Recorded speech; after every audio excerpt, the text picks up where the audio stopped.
Hello friends, welcome back to my YouTube channel Study Career Point. I hope you all are doing well. So start कर रहे हैं देखिए हमारे आज के प्रैक्टिस सेशन से। तो देखिए जो ये क्वेश्चन पेपर आपका है वो आपका 3 फरवरी का है, जो आपके सीटेट के ऑनलाइन एग्जाम हुए हैं।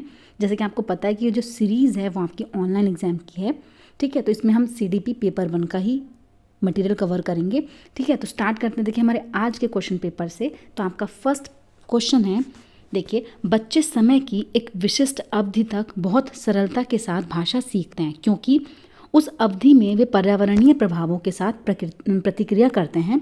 इस अवधि को विकास की किस अवधि के रूप में जाना जाएगा? तो देखिए जो डेवलपमेंट है, जो पीरियड आपका होता है, वो पीरियड आपका होता है सेंसिटिव पीरियड। कौन सा? संवेदनशील पीरियड, ठीक है।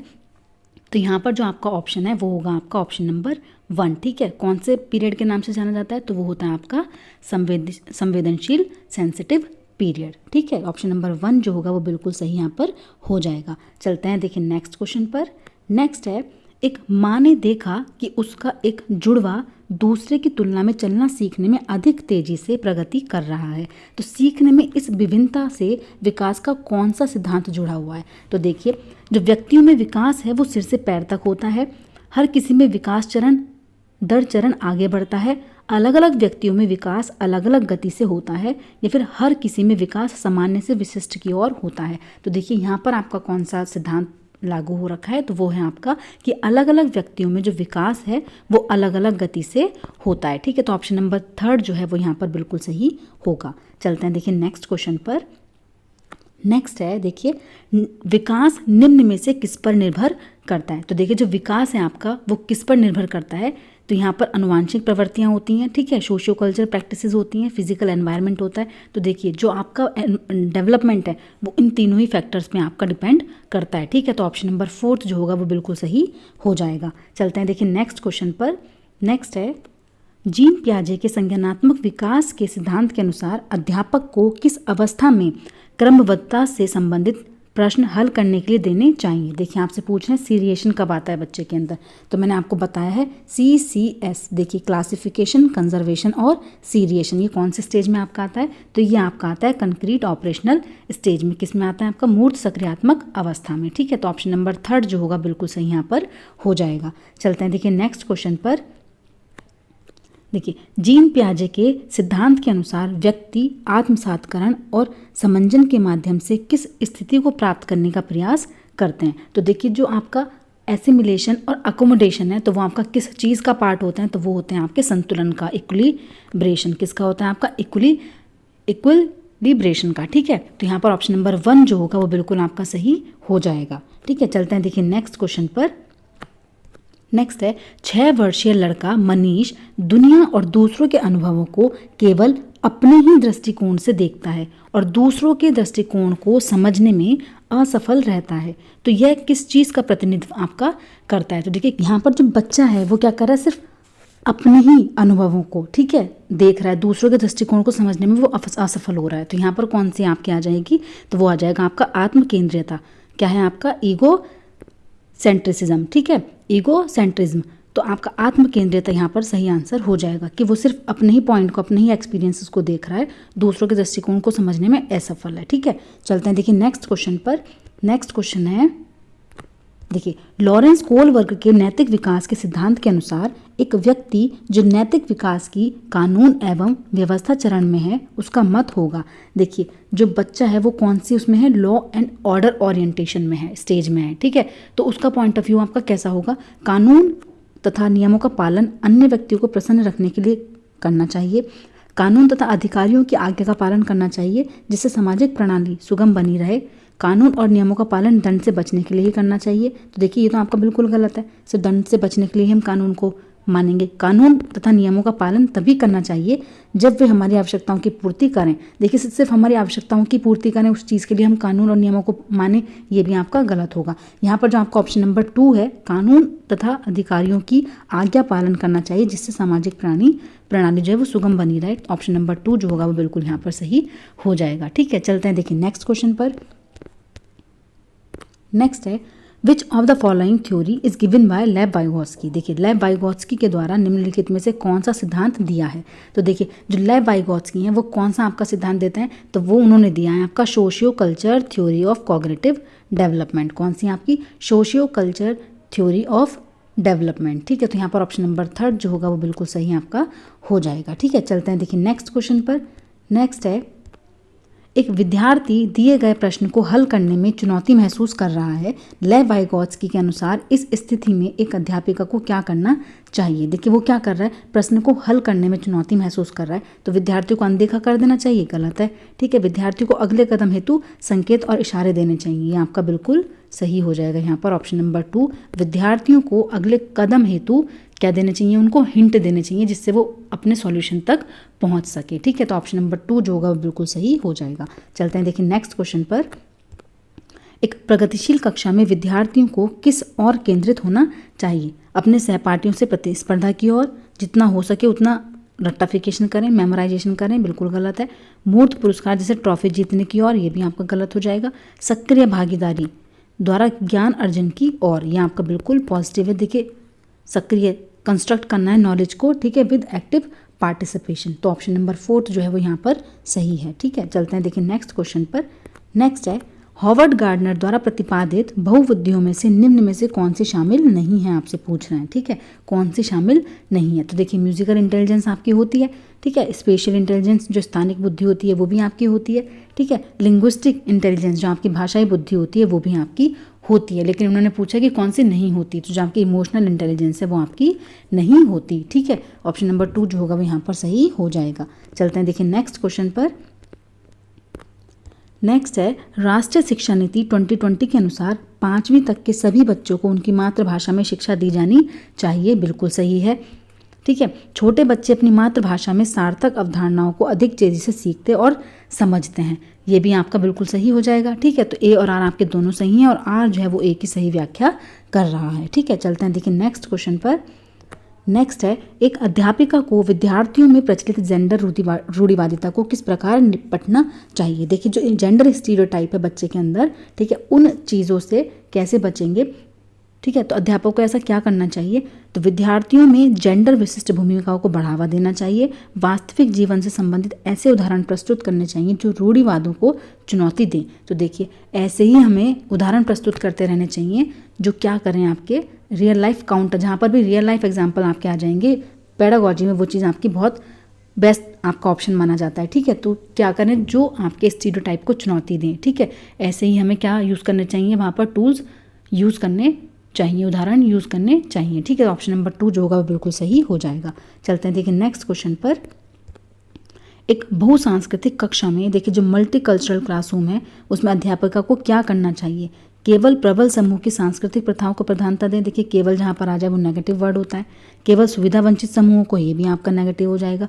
प्रबल समूह की सांस्कृतिक प्रथाओं की नकारात्मक प्रस्तुति करनी चाहिए। विद्यार्थियों के सामाजिक सांस्कृतिक अनुभवों के संदर्भ में उनकी व्यक्तिगत विभिन्नताओं का सम्मान करना चाहिए। देखिए जहाँ पर भी आपका इंडिविजुअल डिफरेंसेस को क्या दी जाए, वैल्यू दी जाती है। ठीक है, वो चीज़ आपकी क्या होती है, वो आपकी यहाँ पर पॉजिटिव पॉइंट होता है। ठीक है, पेडागोजी में तो देखिए विद्यार्थियों के जहाँ पर भी रियल लाइफ से आपके जोड़ रहे हैं चीज़ों को, है ना, रेस्पेक्ट दे रहे हैं, वो व्यक्ति विभिन्नताओं को सम्मान कर रहे हैं उनका क्लास में। ठीक है, तो वो आपकी क्या हो जाती है, वो यहाँ पर आपका सही हो जाएगा। बहुसांस्कृतिक कक्षा में अध्यापकों को क्या करना चाहिए कि उनकी जो व्यक्ति विभिन्नताएं हैं, देखिए उनके जो डिफरेंट कल्चर हैं, कोई भी चीज़ आपकी हो सकती है, ठीक है, उसको क्या करें, उनको सम्मान करें। ठीक है, चलते हैं देखिए नेक्स्ट क्वेश्चन पर।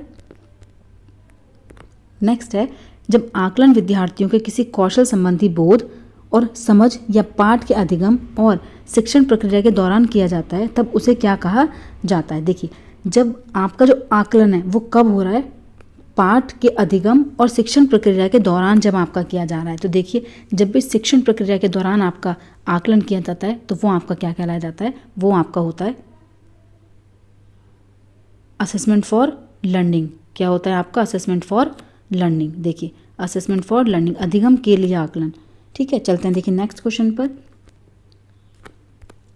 सभी विद्यार्थियों को उनकी योग्यता में भिन्नता होने के बावजूद उनके संभाव्य गुणों की प्राप्ति के लिए अवसर प्रदान करना किस प्रकार की कक्षा का मुख्य उद्देश्य है, तो वो आपकी होती है इंक्लूसिव एजुकेशन। कौन सी होती है आपकी? इंक्लूसिव एजुकेशन, ठीक है, समावेशी शिक्षा। चलते हैं देखिए नेक्स्ट क्वेश्चन पर। वंचित पृष्ठभूमि के बच्चों को संबोधित करने के लिए एक शिक्षक को चाहिए कि उन्हें ढेर सारा लिखित काम दें, उनके संदर्भ के बारे में और जानने का प्रयास करें और उन्हें कक्षा चर्चा में शामिल करें, उन्हें अलग बैठाएं या फिर उनको अनदेखा करें। तो देखिए ये दोनों पॉइंट्स तो आपके बिल्कुल ही गलत हो जाएंगे, ठीक है। सारा लिखित काम ही दें, ये भी आपका गलत हो जाएगा। तो यहाँ पर ऑप्शन नंबर 2 जो होगा वो बिल्कुल सही आपका हो जाएगा, ठीक है। चलते हैं देखिए नेक्स्ट क्वेश्चन पर। नेक्स्ट है, निम्नलिखित में से कौन सी अधिगम आवश्यकता किसी व्यक्ति के संतुलन, शारीरिक निपुणता और हाथ आंख सामंजस्य की क्षमता को प्रभावित करती है? हैंड आई कोऑर्डिनेशन को, आपकी जो भी आपके शारीरिक जो आपका बैलेंस है, ठीक है, आपकी शारीरिक निपुणता है, उसको क्या करती है? प्रभावित करती है। तो वो आपकी होती है डिस्प्रैक्सिया। क्या होती है आपकी? गति समन्वय वैकल्य। क्या होता है आपका? गति समन्वय वैकल्य, ठीक है। तो यहाँ पर आपकी क्या हो जाएगी? डिस्प्रैक्सिया, ठीक है। चलते हैं देखिए नेक्स्ट क्वेश्चन पर। जो आपकी देखिए डिस्लेक्सिया होती है वो आपके पठन विकार होता है। डिस्कैलकुलिया आपका जो मैथ्स में आपके गणित काउंटिंग वगैरह में जो आपका विकार होता है, ठीक है, वो आपका होता है, ठीक है। चलते हैं देखिए नेक्स्ट क्वेश्चन पर। देखिए स्वलीनता जो ऑटिज्म आपका होता है, जूझते विद्यार्थियों में पहचान किन विशिष्ट गुण के होने की संभावना रहती है? तो देखिए जो आपके ऑटिज्म स्वलीनता वाले जो बच्चे आपके होते हैं, ठीक है, उनमें कौन सा विशेष गुण आपका पाया जाता है, ठीक है, कौन सा विशिष्ट गुण होने की आपकी संभावना उसमें होती है? तो वो आपका जो सबसे ज़्यादा मेन होता है वो होता है आपका कम्युनिकेशन डिफिकल्टी। जो स्वलीनता वाले बच्चे होंगे वो क्या करेंगे? कम्युनिकेशन करने में प्रॉब्लम, डिफिकल्टी फेस करते हैं, ठीक है। तो संप्रेषण में कठिनाई जो आपकी होगी वो आपकी ऑटिज्म से रिलेटेड होती है, ठीक है। चलते हैं देखिए नेक्स्ट क्वेश्चन पर। निम्नलिखित में से कौन सी सृजनात्मक विद्यार्थी की पहचान विशेषता नहीं है? तो देखिए कौन सी आपकी नहीं है ये पूछ रहे हैं, ठीक है। तो देखिए जिज्ञासा की प्रबल भावना, अभिसारी सोच, उच्च स्तरीय समस्या समाधान कौशल या फिर नवाचारी अनूठे विचार। तो देखिए यहाँ पर जो आपका सही आंसर है वो पूछ रहे हैं आपसे कि कौन सी नहीं है, नहीं आपसे पूछा जा रहा है, तो वो होती है आपकी कन्वर्जेंट थिंकिंग। देखिए कन्वर्जेंट थिंकिंग आपकी होगी यहाँ पर जो क्रिएटिव बच्चे के, जो आपकी सृजनात्मक बच्चे की जो पहचान होती है उसमें विशेष नहीं होती, क्योंकि देखिए जो स्ट्रॉन्ग सेंस होते हैं क्यूरियोसिटी की वो आपका होता है। High order problem solving skill वो बच्चे के अंदर पाई जाती है, ठीक है। नवाचारी अनूठे विचार, जो इनोवेटिव आइडियाज़ होते हैं वो बच्चे के अंदर होता है। लेकिन जो कन्वर्जेंट थिंकिंग होती है वो क्या होती है कि जब आपका हर जो आपसे 1 वर्ड क्वेश्चन आपसे पूछे जा रहे हैं, ठीक है, जिनका एक ही आंसर हो, आपको माइंड उसमें लगाना ही नहीं है, यूज़ ही नहीं करना है, ठीक है, तो वो आपकी क्या होते हैं? तो यहाँ पर आपकी सबसे कम क्या हो जाएगा? आपकी अभिसारी सोच, ठीक है। चलते हैं देखिए नेक्स्ट क्वेश्चन पर। राष्ट्रीय शिक्षा नीति 2020 सुझाती है कि शिक्षा, देखिए जो नेशनल एजुकेशन पॉलिसी आपकी होती है वो क्या सुझाती है? तो वो आपकी होती है, वो फोकस करती है towards development of critical thinking. क्या करती हैं आपकी? क्रिटिकल थिंकिंग पे फोकस करती है, ठीक है। क्रिटिकल थिंकिंग पे आपको क्या करती है? फोकस करती है। तो यहाँ पर ऑप्शन नंबर 4 जो होगा वो बिल्कुल सही हो जाएगा। चलते हैं देखिए नेक्स्ट क्वेश्चन पर। देखिए एक कक्षा में विद्यार्थियों के चयनित अधिगम शैलियों में व्यक्तिगत अंतरों को अध्यापिका द्वारा किस प्रकार संबोधित किया जाना चाहिए? तो देखिए किस प्रकार हम संबोधित करेंगे? अध्यापन अधिगम प्रक्रिया में बाधा के रूप में। देखिए बाधा नहीं बनानी है, नकारात्मक पुनर्वलन दे के ये भी आपको नहीं करना है, ठीक है। संज्ञानात्मक असामान्यता के परिणाम के रूप में देखना चाहिए, बिल्कुल गलत है। तो यहाँ पर सही आंसर आपका क्या हो जाएगा? Option number 4। उनकी मान्यता रखते हुए बाल केंद्रित शिक्षा शास्त्र को अपनाना चाहिए ताकि उनकी व्यक्तिगत ज़रूरतें पूरी हों, ठीक है। चलते हैं देखिए नेक्स्ट क्वेश्चन पर।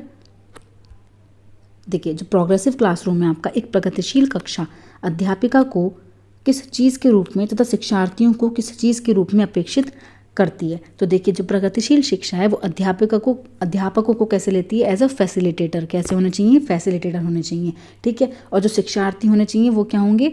वो कंस्ट्रक्ट करेंगे अपनी नॉलेज को विद एक्टिव पार्टिसिपेशन, ठीक है। तो ऑप्शन नंबर 3 जो हो जाएगा वो आपका बिल्कुल सही यहाँ पर हो जाएगा। चलते हैं देखिए नेक्स्ट क्वेश्चन पर।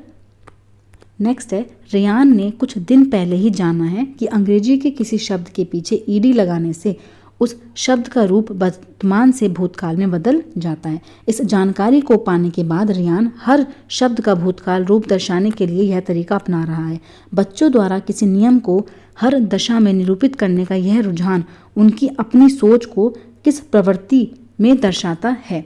तो देखिए जो बच्चा है वो यहाँ पर कौन सी स्टेज में आपका है कि वो हर चीज़ को बदलने के लिए ईडी ही शब्द का यूज़ करता है। तो यहाँ पर आपका क्या हो जाएगा, देखिए तो यहाँ जो आपका है वो हो जाएगा आपका ओवर रेगुलाइज। क्या हो जाएगा आपका ओवर रेगुलाइज, अति नियमित। देखिए बच्चा क्या कर रहा है यहाँ पर, देखिए कम उत्तर आंकने के लिए नहीं होगा, रेस्ट्रिक्ट नहीं करना आपको, ठीक है। बाइलिंगुअल द्विभाषिक यहाँ पर कोई यूज़ नहीं हो रहा है इस चीज़ का। तो यहाँ पर आपका जो आंसर है वो हो जाएगा आपका अति नियमित। जो ओवर रेगुलाइज है बच्चा वो कर रहा है, ठीक है। वो क्या कर रहा है, उसको एक रूल बता दिया, वो हर चीज़ में वही रूल आपका अप्लाई कर रहा है, ठीक है। ऑप्शन नंबर 2 जो होगा यहाँ पर बिल्कुल सही हो जाएगा। चलते हैं देखिए नेक्स्ट क्वेश्चन पर।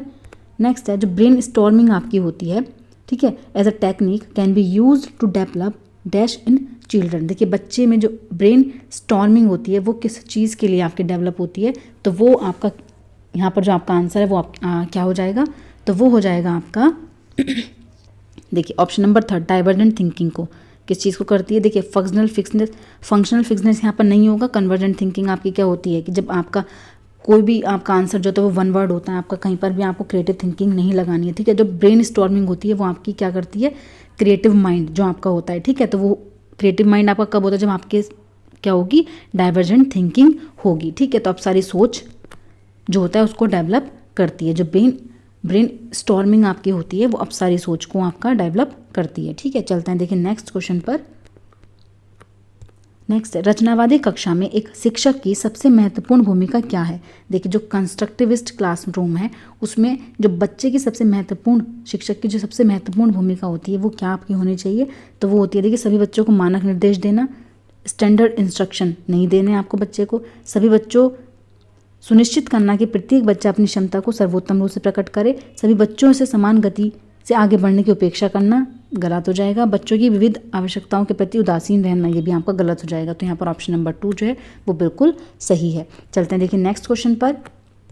नेक्स्ट है निम्नलिखित में से कौन सा समस्या समाधान की पद्धति का पहला चरण है। देखिए प्रॉब्लम सॉल्विंग जो आपका मेथड है उसका फर्स्ट स्टेप आपका क्या होना चाहिए, तो देखिए जो प्रॉब्लम सॉल्विंग होती है उसका फर्स्ट स्टेप होता है आपका समस्या की पहचान करना। क्या होता है आपका, समस्या की पहचान करना, ठीक है। चलते हैं देखिए नेक्स्ट क्वेश्चन पर। नेक्स्ट है देखिए प्राथमिक विद्यालय में छात्रों को प्रेरित करने के लिए शिक्षक को क्या रणनीति अपनानी चाहिए। देखिए प्राथमिक विद्यालय में छात्रों को प्रेरित करने के लिए कौन सी रणनीतियाँ अपनानी चाहिए, तो देखिए व्यक्तिगत छात्रों के बीच अंकों के लिए प्रतिस्पर्धा को, देखिए अंकों के लिए कंपटीशन नहीं करना बच्चों के अंदर, प्रत्येक गतिविधि के लिए प्रेरक कारकों के रूप में प्रोत्साहन, पुरस्कार और दंड का उपयोग करें, बिल्कुल भी नहीं। पूरी कक्षा के लिए मानक लक्ष्य निर्धारित करें और उन लक्ष्यों की उपलब्धि का आकलन करने के लिए कठोर मानदंड, देखिए कठोर मानदंड आपको बच्चे को नहीं देना है। तो यहाँ पर ऑप्शन नंबर 4 जो होगा वो बिल्कुल सही यहाँ पर हो जाएगा। बच्चों को उनकी रुचि के अनुसार लक्ष्य निर्धारित करने में मदद करें और उनकी दशा में काम करने में उनका समर्थन करें, ठीक है। चलते हैं देखिए नेक्स्ट क्वेश्चन पर। देखिए संज्ञानात्मक विकास के साथ विद्यालयों को विद्यार्थियों की भावात्मक खुशहाली सुनिश्चित करनी चाहिए, बिल्कुल सही है। बच्चों की भावात्मक खुशहाली सुनिश्चित करनी चाहिए, ठीक है। किसी समस्या या प्रश्न को हल करते समय विचारों का मौखिककरण समस्या समाधान कौशल में बाधा डालता है। हाँ सही है। देखिए जब बच्चे जो हैं वो प्रश्न हल कर रहे हैं, ठीक है, उसी बीच आप विचारों का मौखिककरण करेंगे तो वो समस्या समाधान में क्या करेगा, आपका प्रॉब्लम क्रिएट करेगा, ठीक है। तो आपके दोनों के दोनों ही सही हैं। देखिए लेकिन यहाँ पर ए और आपके दोनों सही हैं, लेकिन आर जो है वो ए की व्याख्या यहाँ पर नहीं करता है, ठीक है। तो ऑप्शन नंबर 2 जो है वो आपका बिल्कुल सही होगा, ठीक है। चलते हैं देखिए नेक्स्ट और लास्ट क्वेश्चन है आपका आज का। निम्नलिखित में से कौन सा अधिगम की प्रक्रिया में सकारात्मक रूप से योगदान नहीं देता है। देखिए नहीं देता है आपसे पूछ रहा है, ठीक है। ऑप्शन हैं आपके कुपोषण, समकक्षियों के साथ सहयोग, अपसारी चिंतन या फिर चर्चाएं। तो देखिए यहाँ पर जो है जो आपका सबसे कम योगदान देता है तो वो है आपका माल न्यूट्रिशन, जो आपका कुपोषण है, ठीक है, वो आपका सबसे कम सकारात्मक रूप से योगदान देता है, ठीक है। तो ऑप्शन नंबर 1 जो होगा वो आपका बिल्कुल सही हो जाएगा। तो देखिए आज का जो सेशन है वो यहीं पर आपका कंप्लीट होता है। अगर मेरी क्लास आपको पसंद आई है तो प्लीज़ मेरे चैनल को लाइक करें, सब्सक्राइब करें और शेयर करें। Thank you.